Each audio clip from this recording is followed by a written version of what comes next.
I've done plenty of talking about health and wellness regarding plus-sized people, but now's the time to switch gears and shed some light on the other extreme that gets neglected in discussions: the glorification of skinniness and obsession with muscles. A common misconception in health circles is that if someone is skinny, then they're healthy, but that's not always the case. Just as you can't fully assess a fat person's health just by looking at them, same goes with those who are slimmer. Sure, on the outside, they seem fine because they meet the social and beauty standard of health. However, beneath the surface, they may have their own fair share of health concerns that they're dealing with. Same goes with those of a more muscular build. To assume that a buff person automatically equates to them being healthy would also be incorrect. Considering muscles are heavier than fat, that's even more strain on their bodies to carry. Not to mention the great differences there are for muscular builds. You shouldn't compare a bodybuilder to a weightlifter because the former sculpts their muscles for fashion over a function, while the latter are capable of lifting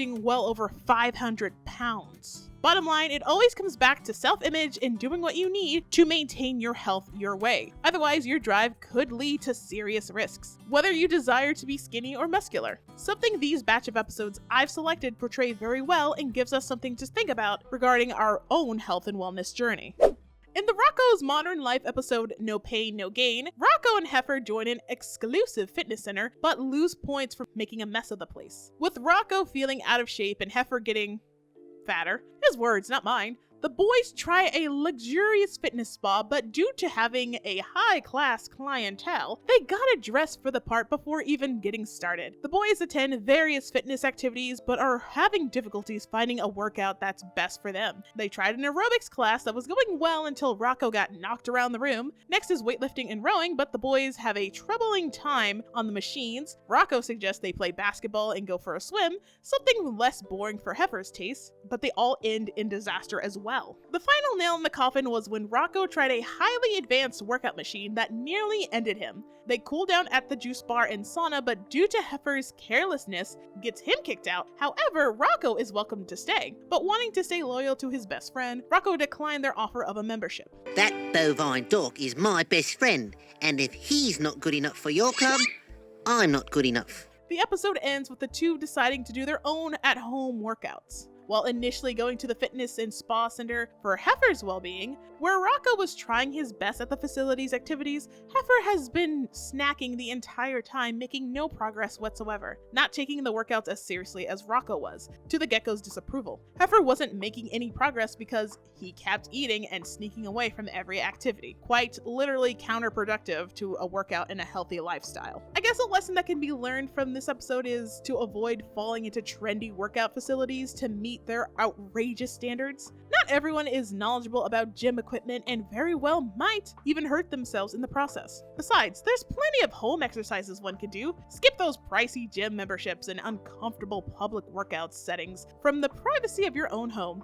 I'd recommend something fun like the Ring Adventure game on the Nintendo Switch if you have one. I've had one myself for about a year now and I just love it. Gives you a whole lot of neat tips and tricks when it comes to fitness and health. There's also a large variety of free online videos to get a quick workout from. My go-to in the past was recreating the Just Dance moves in my living room. All of our workouts consisted of something to motivate us to get moving. Might be helpful to you too if you get as bored as easily as Heifer does. Although I'd advise not having a pizza present while working out, that's just counterproductive. Because Heifer wasn't as serious as Rocko was this episode regarding his health, his role was just causing more trouble for the poor wallaby.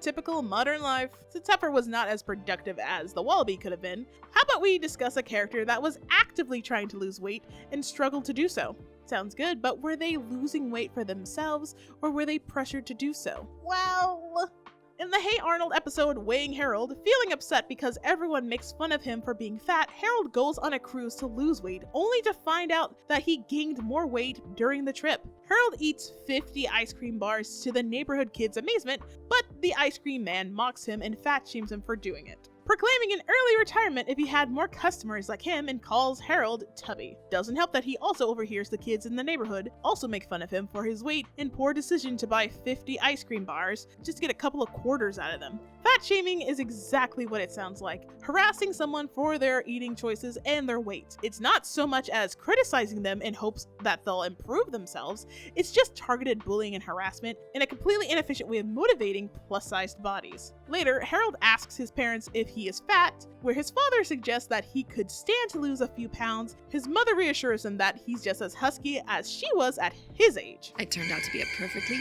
normal sized person. I know it didn't make him feel any better, but she's right. Harold's mom seems to be at a decent size for her age and genetics, which are passed down to her son and will reflect that later in his own life. If she can live a happy, healthy life at her size, then so can Harold. But as a child, he doesn't recognize that just yet. Harold is distraught by the neighborhood kids and even his own parents' comments on his weight. So when he sees an ad for a weight loss cruise, he jumps at the chance at it in hopes of becoming skinny. But when Harold returns, he gains even more weight after the cruise and feels further self-conscious than before. It doesn't help that his mother also keeps downplaying his obvious weight gain and calling everything normal, while his father tries to address it, all the while Harold is beating himself up for his size. I love the role his parents were playing in this episode, one willing to gently address the issue while the other sees no problem in the first place. Perhaps Harold's mom was also fat-shamed in her youth and didn't want her son to develop further insecurities, and while his dad is trying to be as gentle as possible with Harold's feelings, he just wants what's best for his son. They're both well-intentioned for Harold's sake, but ignoring the problem wasn't helping, and neither was dancing around it either. Harold dives into comfort eating more low-fat ice creams, which is sadly counterproductive and is just the same as eating fewer regular ice creams. Because he is deeply worried about his friend, Arnold visits Harold and offers his assistance in helping him lose weight through healthy eating and exercise. But because Harold wants to avoid further humiliation from his peers, they work out at night.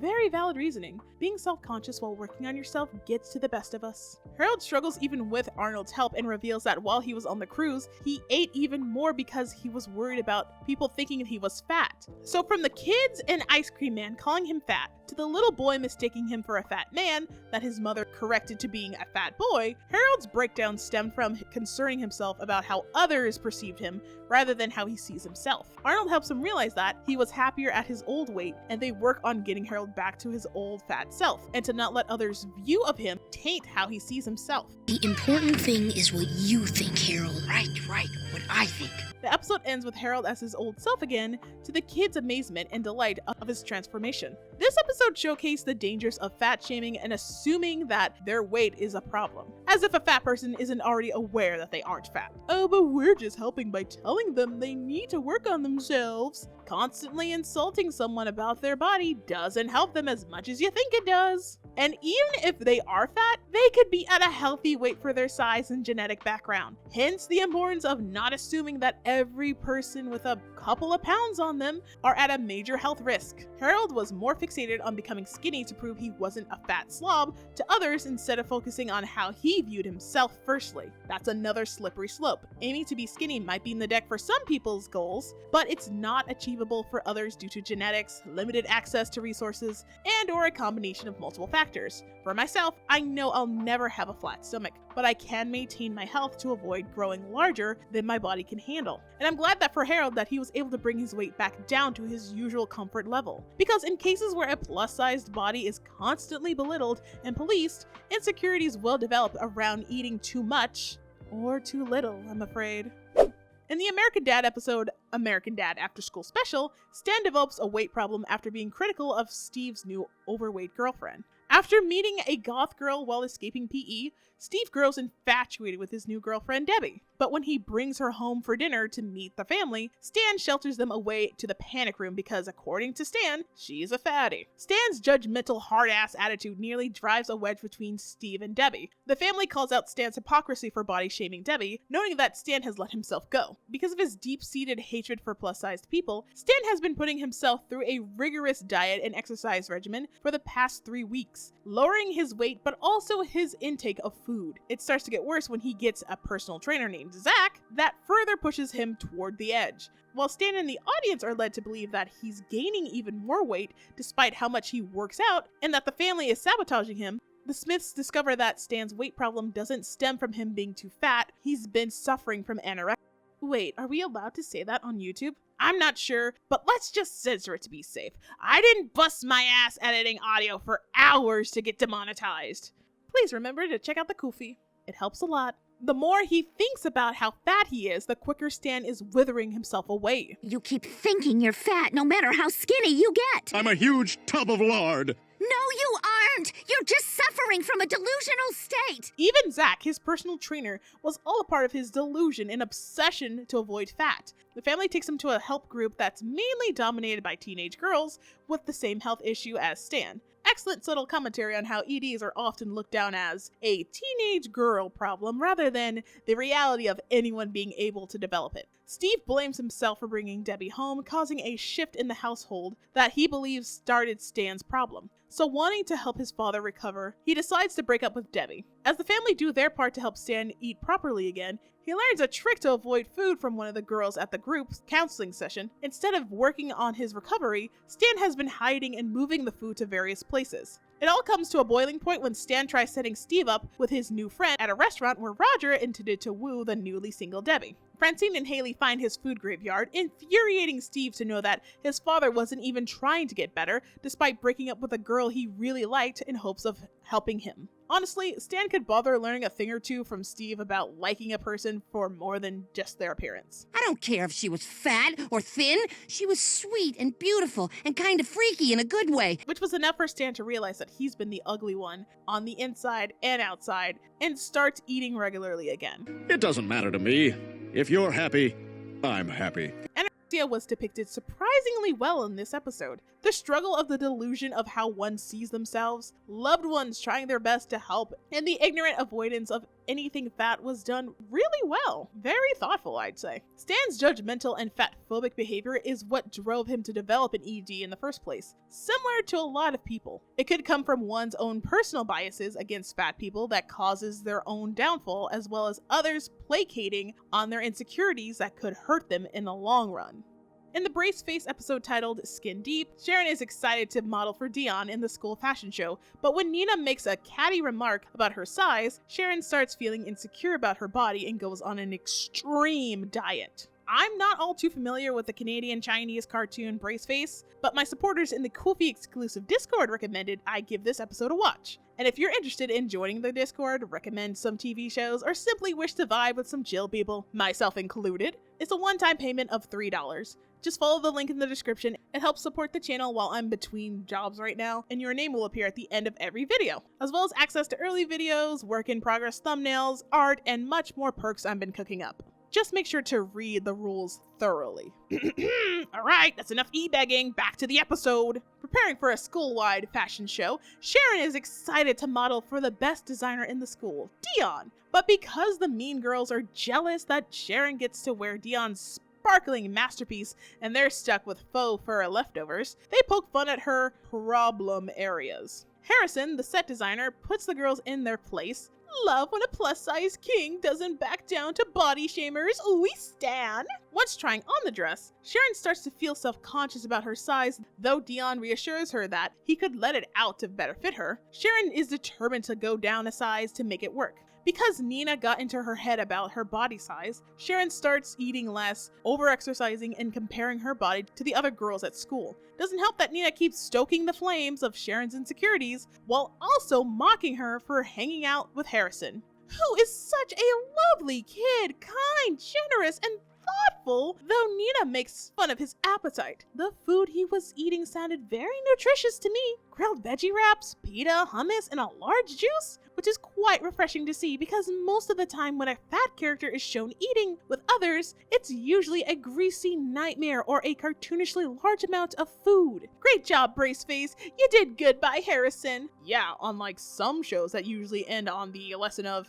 hey, you might be fat, but you're also a person too, I guess, whatever. It gets even better in terms of drama because when Dion presses Sharon about Harrison's feelings for her, instead of telling him the truth, she makes up having a boyfriend to avoid going out with him. I just didn't picture myself with someone who looked like Harrison. Was that so terrible? Shallow. Absolutely. Needlessly harsh. Definitely. The mindset of a teenage girl who's much more attracted to a fit, cooler guy she knows nothing about compared to the boy she gets along with really well. Sadly, natural. So not only is Sharon starving herself for the fashion show, she's overworking herself to get Daryl's attention too. It's the classic girl wants attention from the shallow pretty boy rather than from the sweetheart fat kid who's been better to her trope. Breaks my heart every time. Sharon is finally able to fit in the dress, but she has little to no energy to even do her homework. Her friends come over for an intervention, worried that she's developing an ED, which Sharon is quick to downplay as just a diet. After all, fashion magazines showcase models that are skinny as sticks, and they're the most beautiful women in the world, as she says. I'm so happy that her friends gave it to her straight up that those pictures are heavily photoshopped, altered, and just because those bodies are on the cover, it doesn't mean they're healthy. Making you feel less than is big business. The worse you feel about yourself, the more products you'll buy to feel better. Finally getting her to eat just a little bit was a good start, but Sharon is determined to keep up with this physique after the fashion show. At the fitting, Dion and Harrison note that Sharon is looking pale and fragile, clearly the side effects of her so-called diet. Her attitude towards Harrison was also no better, putting him down to uplift herself. During the show, Sharon faints and Harrison helps her recover backstage. Sharon makes amends with him, and though they made up, Sharon lost her chance with a great guy like him due to her own insecurities. In the end, just like how Harrison is fine with the way he looks, Sharon learns to better appreciate herself and not put so much focus on how others see her. It's like her friend said. If you looked in the mirror, you're the last person who needs to be on a diet. Because her body was fine just the way it was. Unfortunately, just like Harold, letting other people's view of her caused Sharon to spiral down an unhealthy and dangerous road that she was thankfully able to recover from with the help of her close friends. There was nothing the matter with her body in the first place, and Dion was more than willing to adjust the dress to better fit her. But Nina's mean words played on Sharon's insecurities, and crushing on a shallow guy who valued slimmer girls didn't help her case either. The world hosts a variety of bodies, and no one should be shamed for having a different one. I mean, look around you, Sharon. All shapes and sizes, right? Models have an unrealistic standard put upon them, and usually have their photos altered to meet said standard, which is why it's good to see a multitude of bodies on the cover of fashion magazines to include more body diversity, because health can come in a variety of shapes and sizes. More than most people like to think, actually. In the regular show episode Power Tower, when the guys are banned from the gym, Muscle Man enters a bodybuilding competition to win back their entrance. But he struggles to get his gains back in time and must find a new method to victory. When the guys' game of ping pong gets interrupted by an ex-bodybuilder competitor of Muscle Man's, Dale, he forces them out of the gym for being a hot mess. Dale challenges Muscle Man to the Power Tower Biceptennial. Winner gets free range to play ping pong or else permanent banishment from the gym. Muscle Man tells the guys the story of how he got into lifting through his dad. He may not have had the most ripped body, but he was as strong as an ox. Naturally, while bodybuilders sculpt their muscles for show, they tend to have little use for them. Their muscles were gained through an entirely different training and diet regimen than those of weightlifters, who need to be big, wide, and large to sustain the amount they're lifting. And because of that, they are very strong. The day Muscle Dad was struggling with the lift, Muscle Boy saved him and got ripped. He won every biceptennial for a while until growing bored of it and just stepping away from it all. But getting back to his old physique with such a limited time would be impossible, so instead of beating Dale with muscles, Mitch is going to have to put his all into technique. With advice from his ghost dad and the knowledge of the ultimate bodybuilder technique on his side, Muscle Man was able to keep up with the competition, reaching the final round. He pulls off the life-threatening pose, the Shredder, and wins the biceptennial. Now the boys can play ping pong anytime they want, but not until Mitch gets a well-earned cooldown. My muscles are killing me. According to this article by Cleveland Clinic Health Essentials, it tries to answer the question, is being fat and fit healthy? Through her research, Leslie Chow, MD, found that for the short term, obesity and fitness can coexist. There are people with excess weight who are avid exercisers, emphasizes Dr. Chow. If that describes you, there's no question that your workouts are benefiting your body. You'll see results. Bottom line, you're better off exercising than not exercising, she says. However, her research for the long term also found that working out a few times a week doesn't permanently block health issues related to the excess weight. Those extra pounds eventually take a toll on your body and contribute to metabolic syndrome, heart disease risk factors. The article goes on to say that weight loss can be the solution to help prevent these potential health risks, but Dr. Chow approaches the matter from a place of understanding and being open-minded about the difficulties that come with the topic of weight loss. Weight, of course, is a sensitive topic that comes with cultural baggage. Dr. Chow asks that we look past the idea that being thinner is just about fitting into a smaller pant size. Maintaining a healthy weight is about living a long time with a high quality of life, she says. Think of it as helping you not have a heart attack, not have a stroke, and not need blood pressure or cholesterol medication. That's the relationship to build with your weight. I'd argue with the article, though very well intentioned and researched, that it takes more than just working out regularly to maintain your health if you're also fat.